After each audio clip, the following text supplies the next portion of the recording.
Meantime, we are awaiting a decision on whether or not Harvard University will fire its president, Claudine Gay. That decision could come as early as today, but there's a lot of speculation that the school could actually let her keep her job. Nearly 700 faculty members signing a letter defending her, saying, quote, "We, the undersigned faculty, urge you in the strongest possible terms to defend the independence of the university and to resist political pressures that are at odds with Harvard's commitment to academic freedom, including calls for the removal of President Claudine Gay.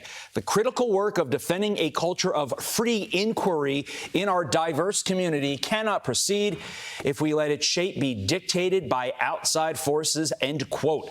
Shabbos Kestenbaum is a second-year grad student at Harvard. He joins me now. Shabbos, here's the moment on Capitol Hill that started it all. Watch. The answer is yes, that calling for the genocide of Jews violates Harvard Code of Conduct. Correct. Again, it depends on the context. It does not depend on the context. Wow. What's it like knowing that almost 700 faculty members that teach students exactly like you apparently think calling for the genocide of Jews is, quote, free inquiry? Yeah. So who knew that in 2023, calling for the genocide of Jewish people would be considered context dependent according to the best academic institution in the world, and the individual who calls for that is able to keep their job. So the faculty letter talks about the importance of resisting outside political pressure. And I would actually agree with that. I'm hardly a billionaire, but I certainly welcome open discourse concerning the university's hiring and firing practices and their fair enforcement of the student conduct standards, something that we have not seen before. I'm also one of 1,000 current students and alumni who've called for the president to resign. So what I would ask those faculty, and I certainly disagree with them respectfully, but I would ask them to, number one, talk to us, talk to Jewish students and see what our experience has been the past 3 months. And then I would also ask them, what if this was a different minority? What if Claudine Gay had said this about Black people, about gay people, about Asian Americans? Would you be as defensive as you would be now? And let's also be very clear, under Claudine Gay's leadership of the last 3 months, there has been an almost complete destruction of Harvard's reputation, the loss of more than $1 billion in donations, 2 different congressional investigations, calls for further federal action, charges of plagiarism and falsifying her own data in her dissertation, a total moral abdication of leadership. So I'm confused as to why people ask me why I think that she should resign, as opposed to me asking them, why should she stay? Shabbos, you're asking for basically an open dialogue. That's what it sounds like you're asking for.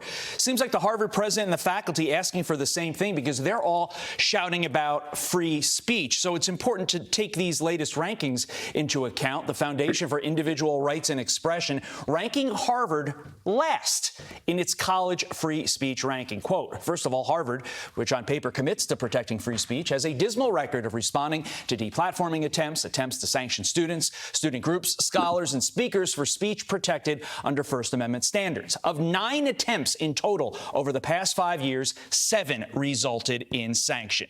Shabbos, where was the Harvard president and all these faculty members when the students came to those faculty members complaining that their voices on campus were silenced?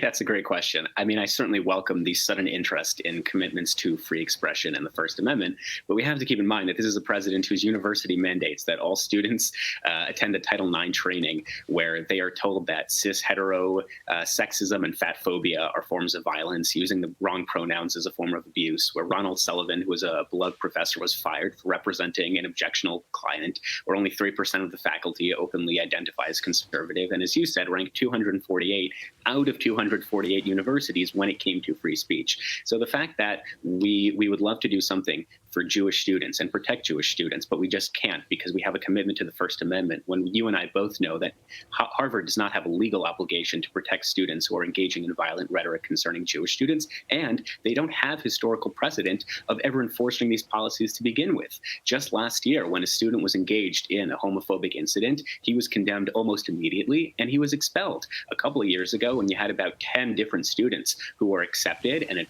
turned out that they had submitted racist posts on social media, the university suspended them and rescinded their acceptance. Right. So the fact that when it comes to Jewish people, all of a sudden we wish we could do something, but we just can't because of the First Amendment is breathtaking in its hypocrisy. Claudine Gay has apologized for her congressional testimony, but it's important to note, Shabbos, this wasn't a slip of the tongue. This was testimony that was literally prepared by a top-notch law firm, and she's apologizing for it. Obviously, there was some forethought that went into it.